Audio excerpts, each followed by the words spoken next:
같은 것 가지고는 씻을 수가 아주 없네.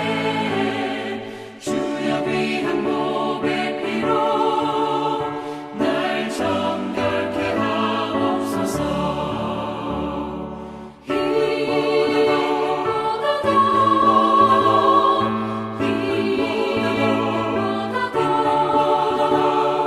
주의 흘리신 보혈로 이게 씻어 주옵소서. 아멘.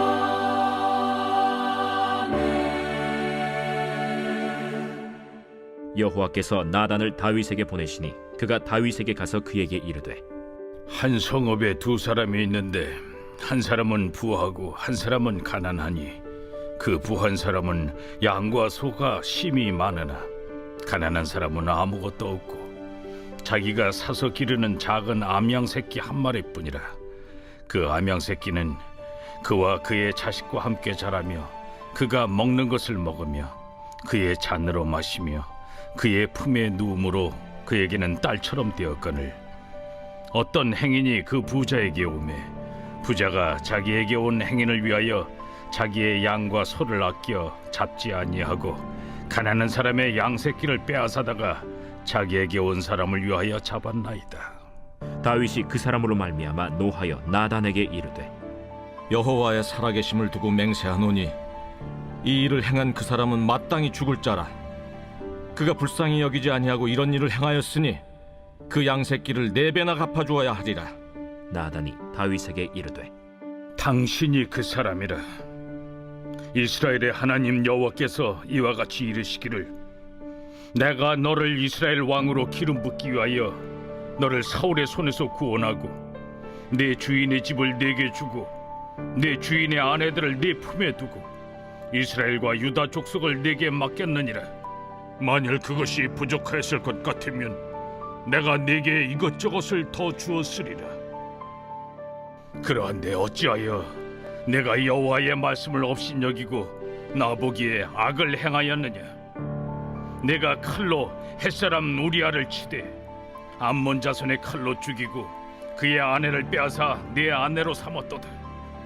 이제 내가 나를 업신여기고 햇사람 우리아의 아내를 빼앗아 내 아내로 삼았은즉 칼이 내 집에서 영원토록 떠나지 아니하리라 하셨고 여호와께서 또 이와 같이 이르시기를 보라, 내가 너와 네 집에 재앙을 일으키고 내가 내 눈앞에서 네 아내를 빼앗아 네 이웃들에게 주리니 그 사람들이 네 아내들과 더불어 백주에 동침하리라. 너는 은밀히 행하였으나 나는 온 이스라엘 앞에서 백주의 이 일을 행하리라 하셨나이다. 내가 여호와께 죄를 범하였노라. 여호와께서도 당신의 죄를 사하셨나니 당신이 죽지 아니하려니와 이 일로 말미암아 여호와의 원수가 크게 비방할 거리를 얻게 하였으니 당신이 낳은 아이가 반드시 죽으리이다 하고 나단이 자기 집으로 돌아가니라. 할렐루야! 우리 믿음의 사교구 성도 여러분, 한 주간 평안하셨나요? 오늘 함께 예배를 드릴 때 이 예배를 통해서 하나님께서 여러분의 각 가정마다 또 허락하신 환경마다 크고 놀라운 은혜를 부어주시기를 간절히 축복합니다. 빌 하이베스 목사가 쓴 책 중에 아무도 보는 이 없을 때 당신은 누구인가 라는 책이 있습니다. 이 책의 내용은 많은 신앙인들이 타인의 눈을 의식하면서 고상하고 훌륭한 모습을 보이기에 노력하지만 반대로 혼자 있을 때 자신의 성품이 그대로 드러남에 대해서 이야기를 합니다.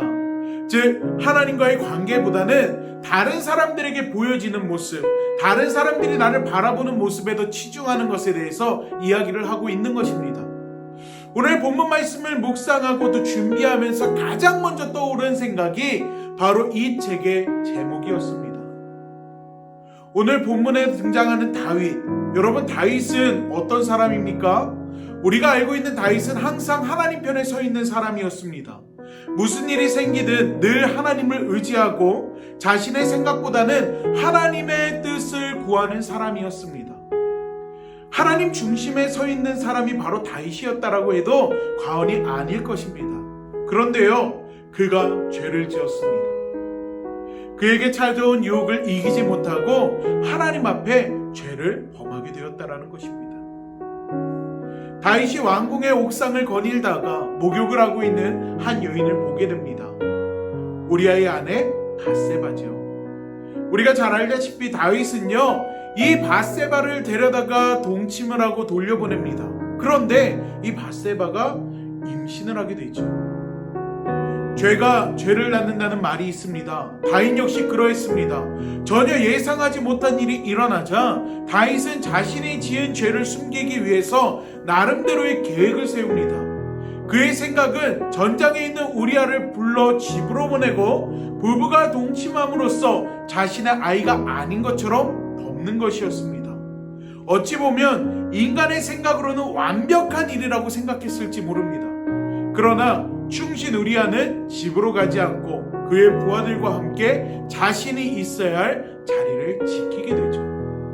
이 방법이 실패하자 다윗은요, 우리아를 맹렬한 전투에 선봉에 세워 죽게 하라고 요압에게 편지를 보내게 됩니다. 그리고 그 편지대로 우리아는 전투 중에 전사하게 되지요. 그리고 우리아의 아내 밧세바는 다윗이 아내로 맞이하게 됩니다. 어떻게 보면 모든 것이 완벽합니다. 자신의 죄는 자연스럽게 숨겨졌고 모든 죄가 해결된 듯 했습니다. 그러나 그것은 어디까지나 인간의 생각이었습니다. 오늘 본문에서 하나님은요, 나단 선지자를 통해 다윗의 죄를 이야기하고 있습니다. 아무도 보는 이 없을 때 지은 죄를 아무도 모르게 해결했다 생각했지만 하나님은 모든 것을 알고 계셨다라는 것입니다. 저는 오늘 본문의 말씀을 보고 또 묵상하면서 두 가지를 우리 믿음의 성도님들과 함께 나누기를 원합니다.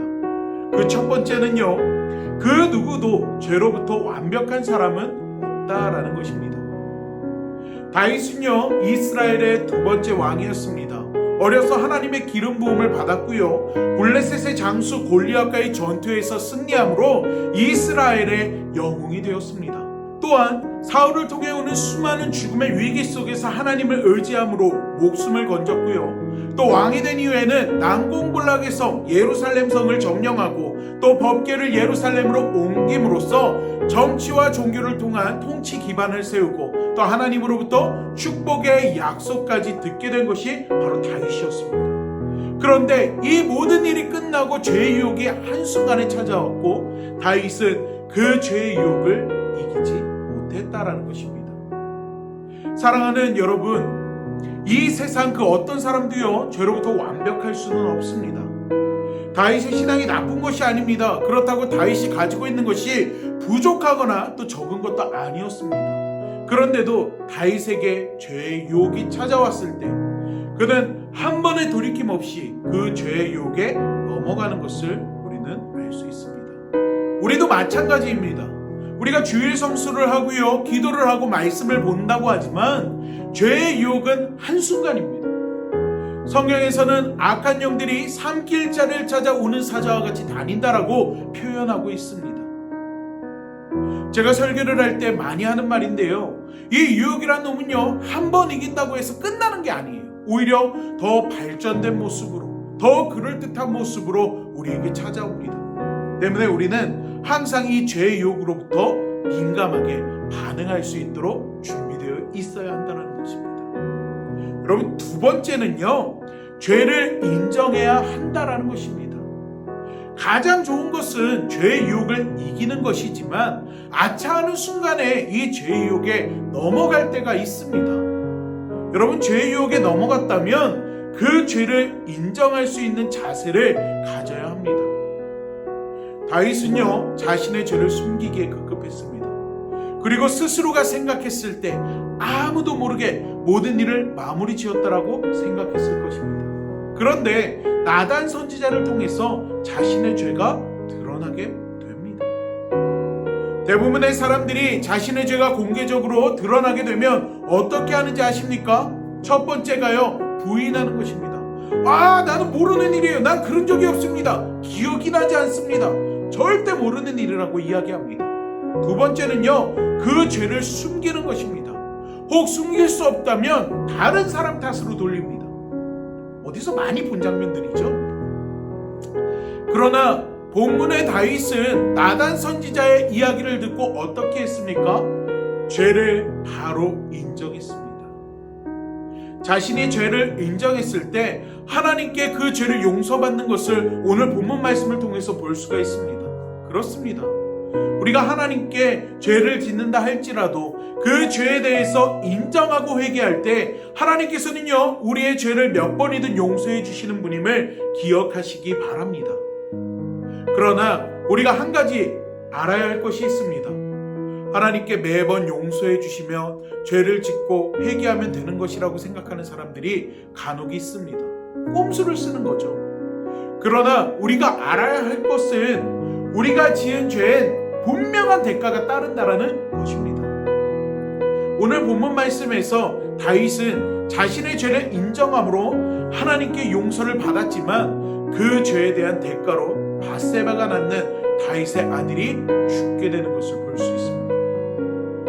죄에 대한 분명한 대가가 따른다라는 것입니다. 사랑하는 우리 믿음의 성도 여러분, 오늘 우리가 이 가정 예배를 마치고 또 다른 우리의 주어진 자리에서 우리의 삶으로 돌아갔을 때 분명 갖가지 모습의 유혹들이 여러분을 흔들 것입니다. 그 순간 여러분은 어떻게 하시겠습니까?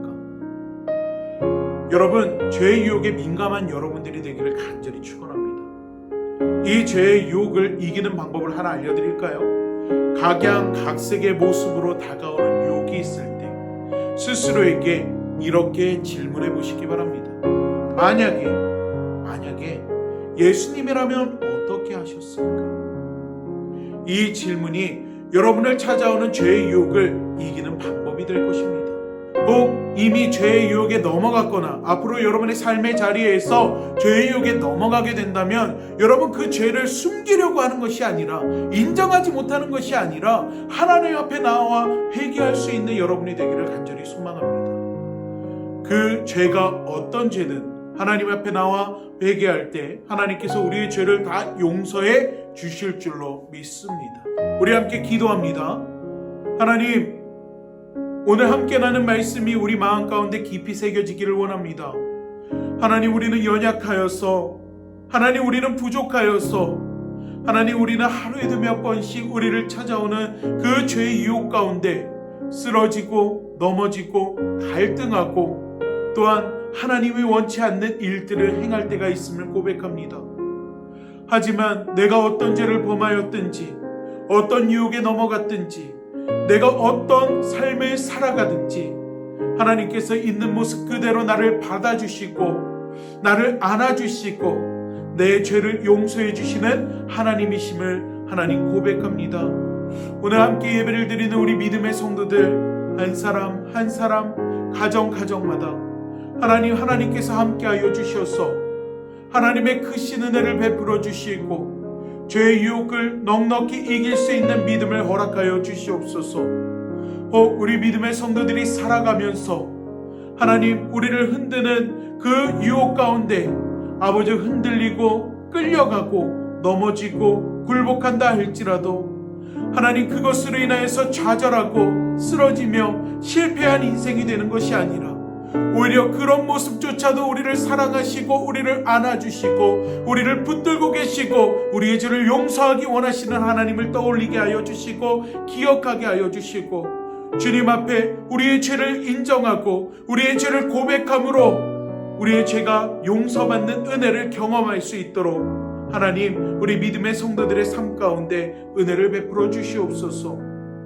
다윗이 범죄하였지만 주님 앞에 그 죄를 인정하며 나아갔을 때 하나님께서 그 죄를 용서하여 주셨던 것 같이 하나님, 우리 믿음의 성도들 또한 우리 모든 삶의 자리마다 그 은혜가 함께할 수 있도록 하나님 도와주시고 하나님 은혜를 베풀어 주시옵소서. 우리 모든 삶의 환경 속에서 깊게 개입하여 주셔서 우리가 죄로부터 승리할 수 있도록 유혹으로부터 이길 수 있도록 우리의 삶을 이끌어 주시옵소서. 예수님의 이름으로 기도하옵나이다. 아멘.